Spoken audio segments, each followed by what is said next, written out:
Hello, and welcome to our December episode of the third season of the mental health series here at Living Waters Lutheran Church in Crystal Lake. This is a series where we hear from community organizations in our area about a variety of mental health topics. And this month we have ElderWorks here to talk to us about isolation during the holidays. Now, Chris Petrick, who will be our speaker, ElderWorks was generous to share this presentation with us for the series. She'll be focusing on the lens from um, senior isolation, which is their area of expertise, which makes sense.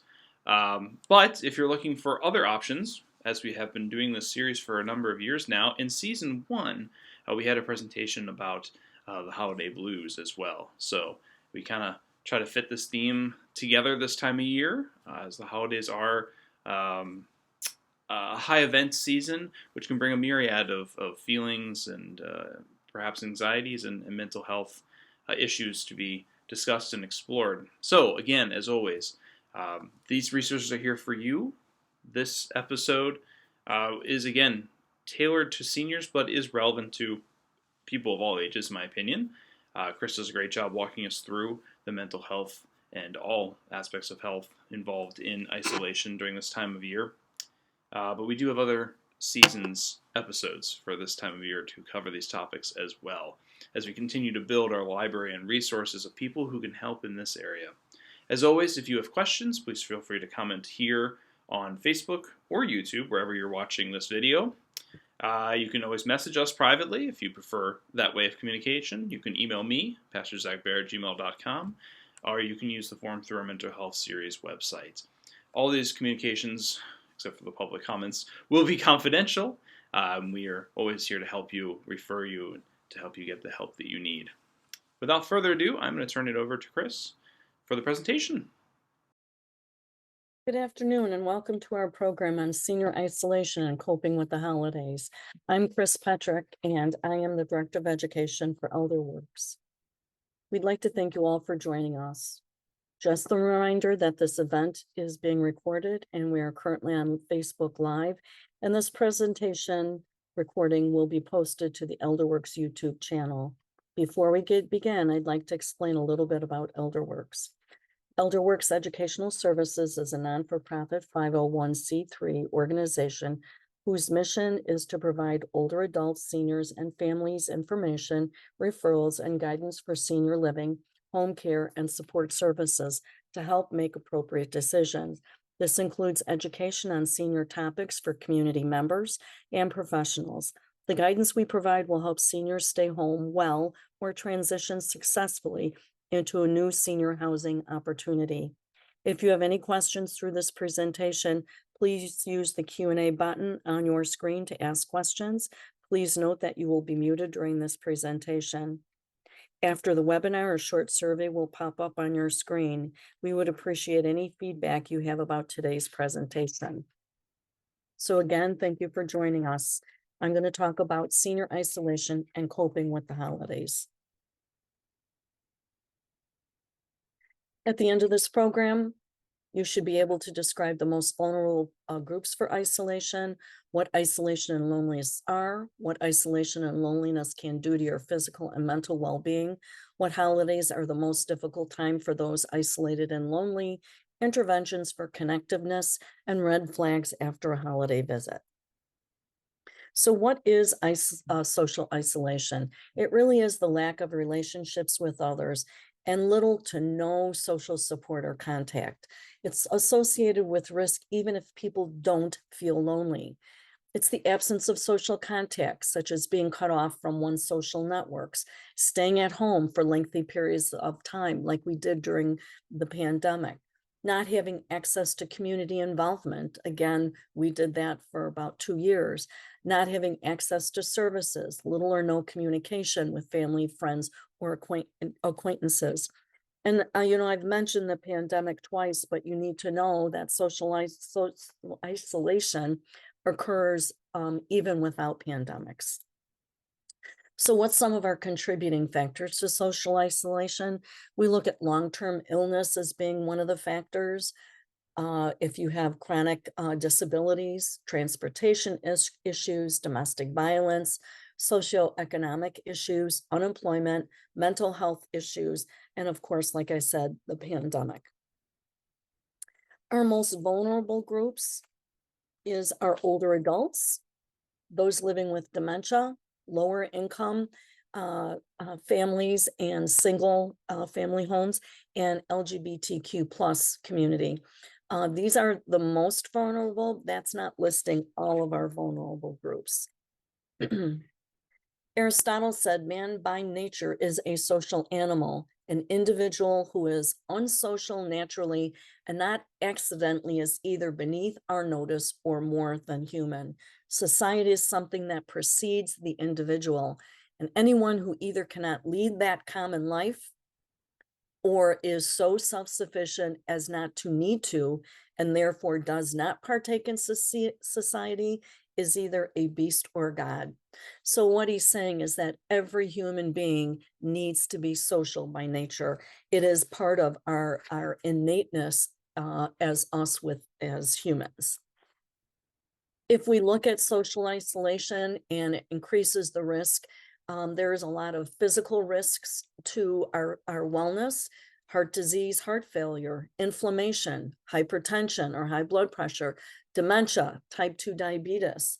And there's a 50% risk of dementia in people who are isolated, a 32% increase in stroke for people who are isolated, and 29% in people, they will get coronary artery disease. Look at our cycle of inflammation. Studies show that social isolation and loneliness wreak havoc on the psychological, physiological system of the human, but does as much damage to the physical side of the human. Lack of social connection heightens health risks as much as smoking 3/4 of a pack of cigarettes a day. Evidence shows that isolation increases premature mortality. And if someone is experiencing chronic loneliness, may have an activation of biological defense mechanism, which may alter the tendencies of cells in the immune system to promote inflammation, which normally would aid in the healing of our body. However, inflammation that lasts too long increases the risk for chronic diseases, such as heart disease, dementia. Any type of inflammation in your body is going to disrupt the normalcy of your body and its healing powers. So we also look at loneliness and its risk to our cognitive health, such as memory loss, cognitive decline, Alzheimer's disease and other dementias, poor attention span, and changes in spatial awareness. All of these contribute to other things such as falls, poor hygiene. There's just a cachet of things that can happen that increase our risk when our cognitive health is declining. There's also a risk to mental and emotional health. We see the rate of suicide go up, anger, depression, addiction, self-harm, and anxiety are all risks to our mental and emotional health because of loneliness. Loneliness is defined as a feeling alone or disconnected from others. It is feeling like you do not have any meaningful or close relationships or a sense of belonging. It reflects the difference between a person's actual and desired level of connection. And that means that even a person with a lot of friends can feel lonely. Have you ever been in a crowd of people and felt lonely in that crowd of people? This can happen also. But isolation and loneliness can be shaped by many factors, including our culture, our demographics, and the places where people live, work, learn, and play. So it's often seen and described as a social pain. We know that social isolation can lead to loneliness, but we also know that loneliness can exist without isolation. Research has shown that isolation is found throughout society, including among people in marriages, along with other strong relationships and those with successful careers. Most people experience loneliness at some point in their lives, and some feel it very often. As a short-term emotion, loneliness can be beneficial. It encourages the strengthening of relationships. Chronic loneliness, on the other hand, is widely considered harmful, with numerous reviews and meta studies conducting it as a significant risk factor for poor mental and physical health outcomes, as we've already spoken about. So we look at the human connection, and the purpose and the result of a meaningful life is what we see as a human connection. And as Melinda Gates says, deep human connection is the purpose and the result of a meaningful life, and it will inspire the most amazing acts of love, generosity, and humanity. And I think we know from what we see on social media that Melinda Gates has given quite a bit of her money that she got from the divorce, and she has really been very generous. And part of that generousness of hers has really helped people connect on different levels. So we need to ask ourselves, why are seniors lonelier during the holidays? While it might seem like the holidays are universally enjoyed, it's surprisingly common for older individuals to experience feelings of loneliness. In fact, a study by AARP discovered 31% of respondents reported feeling lonely during the holiday season, and sometimes in the past 5 years. On top of that, 41% had worried about a family member or a friend feeling lonesome. As circumstances in life start to change, this feeling of isolation can be especially prevalent among older adults. If there's a senior in your life who has had a diminished enthusiasm for the holiday season, these are some of the most common reasons why they might be experiencing loneliness. And that could be distance from family and friends. It could mean the climate. We live in a climate where it's going to change during the winter, although it's been seasonably warmer the last couple winters. But there was a winter about 6 years ago where we had a lot of snow on the holiday, and so it makes it difficult for people to get to join in their family festivities. What about lack of transportation? Some people don't drive anymore as seniors. So again, we have to think about how to get these people involved in those festivities. Holiday fatigue. Some people just don't have the energy to go to another thing or do something, maybe because of a chronic illness, or they just might be depressed. And this holiday, trying to be excited about the holiday, actually causes holiday fatigue. Loss of a spouse. I just had lunch today with a friend of mine who 6 years ago lost her husband on December 20th. How can anybody be happy on a holiday when they've spent the last 12 weeks helping their husband at home with a terminal illness, and then going right into a holiday like Christmas or Hanukkah, whatever anybody celebrates? There's always that reminiscence of better times. And I'm sure a lot of us look at that as my family even grows older and my grandkids are growing older. And there's the idea of Santa has now almost left the scene for all of my grandchildren. Christmas has a different flavor to it. It doesn't have that excitement and that awe that it does when children are older or younger, I'm sorry. So it really, and the last thing is, it really brings some unrealistic expectations. We all have this dream of what the holiday should be, and what we expect, and then when it happens, it's not exactly like we expected it to. So again, these are some of the reasons why seniors may feel lonelier on holidays. So let's talk about helping isolated and lonely older adults. And I think the first thing we need to do is initiate outreach. When reaching out to an older adult in your life over the holidays, it should be more meaningful than a quick check-in on Christmas morning. No one wants others to feel down during the holidays, but it's easy to get caught up in the business of everything else happening and forget to make those connections. Be the one to take that initiative, put it on the top of your list, and create an outreach plan for the older adults in your family. We also need to take time to listen. A common sentiment among seniors who aren't enthusiastic about the holidays is that others won't understand what they're feeling.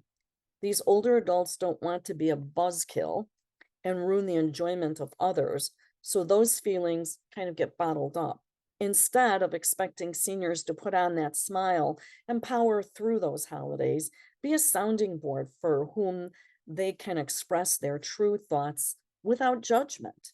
The better you understand where the older adults in your life are coming from emotionally, the better you can adjust and engage them in these celebrations. If your loved one seems down a bit, sit down with them and open the lines of communication about how they're really feeling. Many older adults struggle to start that conversation, but find that doing so can really help. Even if you don't sense any issues, you never know what might be lurking under the surface if you pose those questions. So have your listening ears open and ready to embrace. As you plan your holiday parties and events, try to consider ways your celebrations could be more inclusive for everyone involved. Being in a large crowd of people, you don't know what you don't know can still be lonely. So think about people who could be added to the guest list that would feel like a social safety net for those older guests, or be excited, that would be excited to be catching up with them. Loud music also makes it difficult for older adults to carry on conversations. So consider having a time where the seniors can celebrate with everyone comfortably before things get a little too raucous. Find familiarity. The holiday comes with many treasured memories, and as time passes, some of those cherished traditions can fall by the wayside. When Christmas or Hanukkah or other celebrated holidays don't feel the same anymore, older adults end up withdrawing and find themselves increasingly isolated. So look for ways you can start to incorporate some of those familiar and older elements into your current traditions. This provides a greater sense of ownership and offers more to look forward to each year. Plus, it'll initiate conversations. Seek new sources of enjoyment. It's a fact of life that traditions are bound to change over time. Instead of lamenting what we've lost, seek opportunities to incorporate new hobbies or activities into your holiday routine. Everything from picking out a holiday show to attend each year to trying some new festive recipes can help older adults experiencing loneliness and re-engage with something they're passionate about. Remind them how important they are as part of your life and part of your family. Family members' lives and these annual holiday celebrations are important for everyone, but they may feel useless or burdensome if they cannot contribute to or fully participate in the festivities like they used to. Encourage them to do what they are capable of and be especially careful not to act like what you can do for them is done out of a sense of duty. Show them that they are loved. Over the year, holiday cards often bring bad news and diminish in quantity. I used to sit with my mom when she opened her cards because so many of them brought news of illness and death. She was so keenly aware of the people she didn't hear from. Be gentle with your loved ones. if these annual greeting cards are an important tradition of theirs. If possible, ask family members and friends to contribute cards, photographs, or drawings to help keep the senior seasonal mail more upbeat. ElderWorks has a program called Make a Senior Smile. And we have volunteers that come out and do cards. And they do these cards, many of these cards by hand. They create these cards, but some cards are donated. People had extras from years previous. And we write a little note in that card to someone and we sign it with our names, not just ElderWorks. We sign it with the person who's writing the card's name. And that is a card that someone's going to open and they're going to smile because that might be the only point of contact they have that day with someone. So if you're interested in our Make a Senior Smile, if you want to become a volunteer, or if you have people that you need cards sent to, you can call our center and make sure that you get on the list. Look for the red flags when visiting. That's kind of important too. There's certain things that we can look at that will indicate that our older adult might be in some trouble. One of the most obvious signs of ill health is weight loss. Possible causes could include cancer, dementia, or depression. Seniors may experience lower energy levels or fatigue, which can make it challenging for them to shop or for them to prepare nutritious meals and then clean up afterwards. And they also may consider all of this an effort unnecessary, especially if they live and eat alone. Certain medications and aging in general can also cause reduction in appetite and change the way that food tastes. So bringing a meal over to someone, something that you can sit and visit and maybe have that meal, people will eat more when there's socialization going on. So not just dropping off the meal, but spending 30 minutes with someone and enjoying that meal with them. But be careful of weight loss. Also, watch out for changes in balance and mobility. Pay close attention to the way your loved one moves and how they walk. A reluctance to walk, changes in gait, or obvious pain during movement can be a sign of joint, muscle, or neurological problems. If your loved one is unsteady on their feet, they may be at risk for falls. According to the Center for Disease Control and Prevention, an estimated 3 million people are treated in emergency departments each year for fall-related injuries, such as hip fractures. Fluctuation in moods and behavior. Keep an eye out for changes in your loved one's moods, behavior, and their daily routines. You can't always gauge someone's emotional state over the telephone, so it's important to go visit. To determine whether a loved one is staying active and getting valuable social interaction, it helps to have a general idea of what their usual routine and schedule is like and the kinds of things they do for their pastime that they enjoy. Are they still going to church on Sunday? Or are they still going to the hairdresser once a week? Remember, those little things are socialization and it's connecting with people. Do they still take a nightly stroll around the block? Not often that's going to happen in our area because it gets dark so early now, but maybe a morning walk or maybe walking at the senior center. But, see if they're staying involved and getting up and doing some exercises. Even, asking them how they're engaging mentally. Are they sitting down and reading a good book? Look for signs of depression and anxiety, including withdrawal from social activities, changes in sleep patterns, loss of interest in hobbies, and changes in basic home maintenance and personal hygiene. The latter can be an indicator of cognitive decline or other physical ailments like dehydration, which often happens to elders in the winter months, and it can be very serious. If you notice any sudden odd behavior, such as agitation or confusion that happens quickly, it may be a urinary tract infection, which needs very quick interactions to make sure that it doesn't go into something more serious like sepsis. Look for changes in the home environment. Attention also must be paid to a senior's surroundings. For instance, if your loved one has always been a stickler for tidiness and paying bills promptly, but you discover that there's excess clutter and stacks of unopened mail while visiting, it may signal a problem. Check expiration dates on their prescriptions and over-the-counter medications and try to determine if they're taking their medications as prescribed. So these are some of the things that when you do go to visit that you can do, as you're talking to them and socializing with them, you can kind of take a look around the room and see what's going on so you can kind of assess the situation.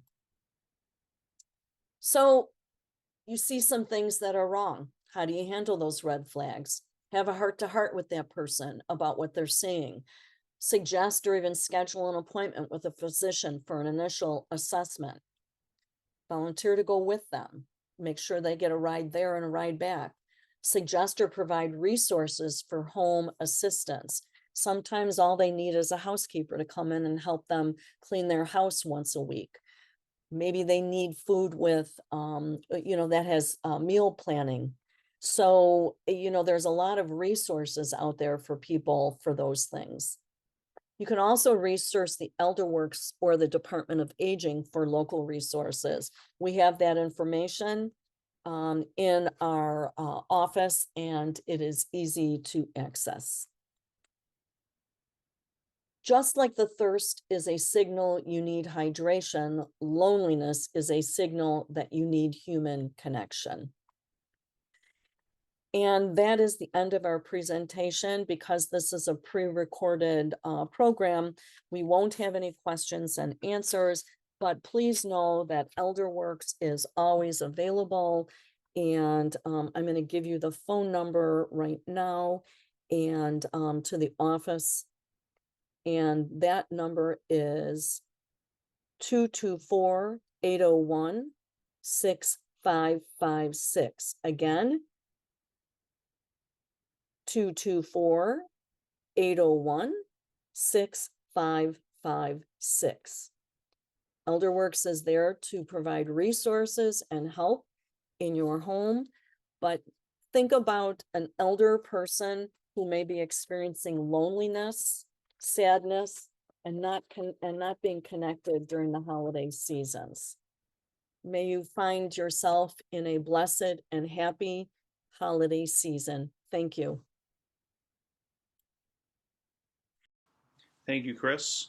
And thank you, ElderWorks, for being part of the series once again.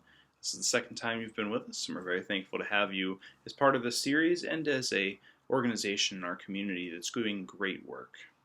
One other note I want to pass along, the United Church of Christ in Crystal Lake is doing a Blue Christmas service on Sunday, the 17th of December, 2023. So if you're watching this in the first week it airs, you'll be able to get this announcement. That'll be at 4 o'clock at the UCC Church.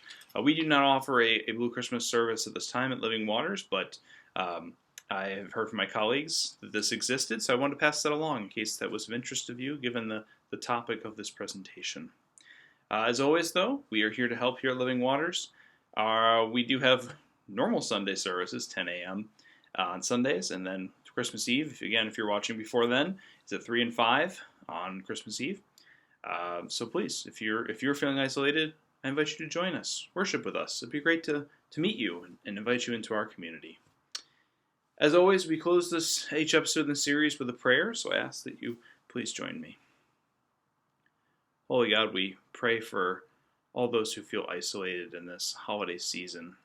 This is a time of many memories and joy, but it can also be a time of pain and suffering as we remember those who we have lost and those that we still grieve.